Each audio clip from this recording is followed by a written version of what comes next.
And here we are. Um, I haven't talked to you through the internet before, so this is a new experience for all of us, but I hope that everyone is safe and well and that you have everything that you need. Um, we are going to cancel worship, um, as you know, if you're watching this, and the offices will be closed on Monday as well. For anything after Monday, I would say check your email, check Facebook, and then you'll be able to figure out where we are because nobody really knows exactly how the storm will play out. So if you get to a position where you're in desperate need of something, please give me a call and I'll see if I can phone some people. We're all going to be stranded pretty much, but we're pretty creative people. So if you really need something, just give me a call and we'll see what we can figure out. Um, let's prepare our hearts and minds for worship. The Holy Gospel according to St. John, the first chapter. In the beginning was the Word, and the Word was with God, and the Word was God. And he was in the beginning with God, and all things came into being through him. And without him, not one thing came into being. What has come into being in him was life, and life was the light of all people. The light shines in the darkness, and the darkness did not overcome it. There was a man sent from God whose name was John, and he came as a witness to testify to the light, so that all might believe through him. He himself was not the light, but he came to testify to the light, the true life, which enlightens everyone, was coming into the world. He was in the world, and the world came into being through him, yet the world did not know him. He came to what was his own, and his own people did not accept him. But to all who received him, who believed in his name, he gave power to become the children of God, who were born not of blood or of the will of the flesh or of the will of man, but of God. And the Word became flesh and lived among us, and we have seen his glory, the glory as of a Father's only Son, full of grace and truth. John testified to him and cried out, "This was he of whom I have said, he who comes after the ranks ahead of me, because he was before me. From his fullness we have all received grace upon grace. The law indeed was given through Moses, grace and truth came through Jesus Christ. No one has ever seen God. It is God, the only Son, who is close to the Father's heart, who has made him known." The gospel of our Lord. Thanks be to God. Grace and peace to you from God our Father and the Lord Jesus Christ. In today's gospel reading, John declares a profound truth. The Word has become flesh and lived among us. This truth forms the heart of the Christian faith and offers us deep comfort and hope. John begins by reminding us that in the beginning was the Word, and the Word was with God, and the Word was God, and the Word, who is Jesus Christ, existed before time itself. It's not a created being, but the creator of all things. Through him, all things came into being.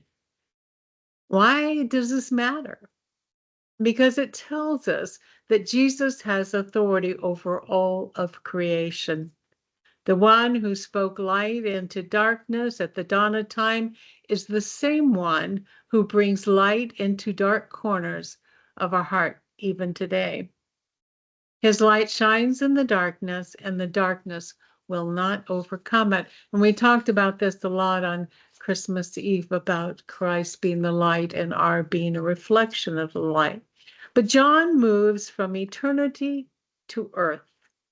He proclaims that the Word became flesh and lived among us. This is the mystery of incarnation. God took on human form in Jesus Christ. He did not stay distant or detached from our struggles. He stepped out into our broken world, experiencing our pain, our joys, and even our death.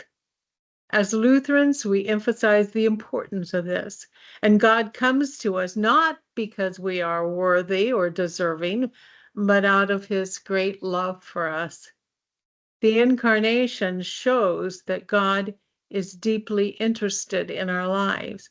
He doesn't merely observe from a distance. He walks alongside us, bearing our burdens and offering his grace.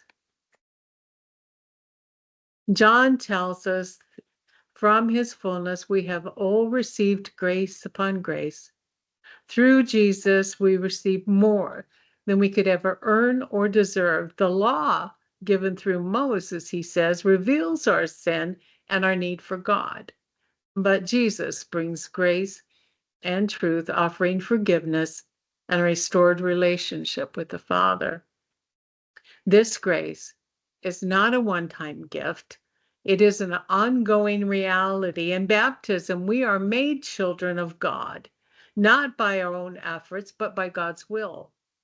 At the Lord's table, we received his body and blood, a tangible reminder that he is present with us, both in the sanctuary when we attend there and in our homes today, nourishing and strengthening us for our journey. Finally, we are reminded that Jesus is still among us. Though he ascended into heaven, he remains present in his word, in the sacraments, in his body of the church. Whenever we gather in his name, whether it's at church or on YouTube or on in our homes, his name is there and he brings his light into our midst.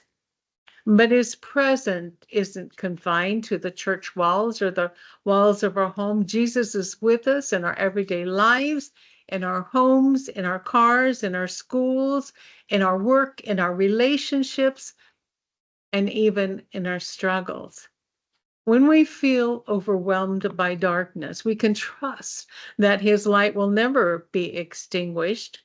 And his followers, or as his followers, we are called to reflect his light, bearing witness to the grace that we have received. And it's a bit like John, who said, he is not the light. And we are not the light, but we reflect the light of Christ. The Word became flesh and lived among us, full of grace and truth. This is the good news we celebrate not only at Christmas, but every day. Jesus, the eternal Word, has come to us, bringing light into our darkness and grace to our need and hope to our hearts. Amen. And I think perhaps now we will go through the intercessory prayers.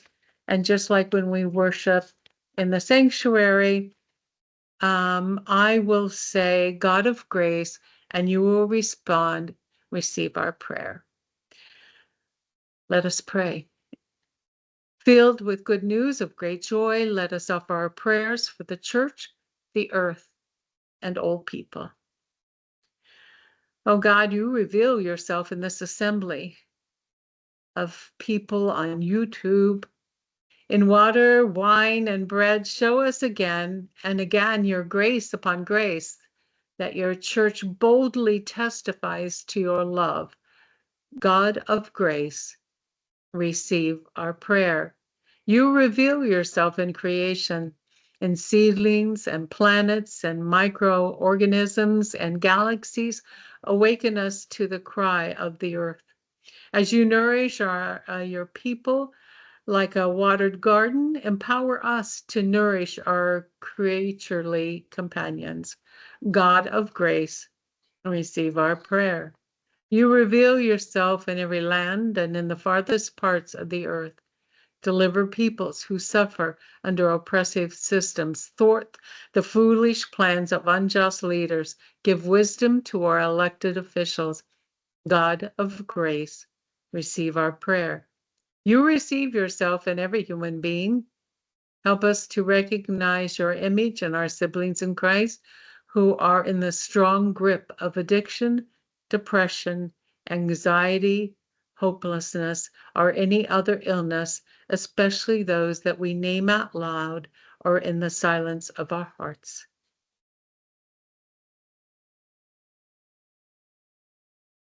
Grant us compassion in our care for your people. God of grace, receive our prayer.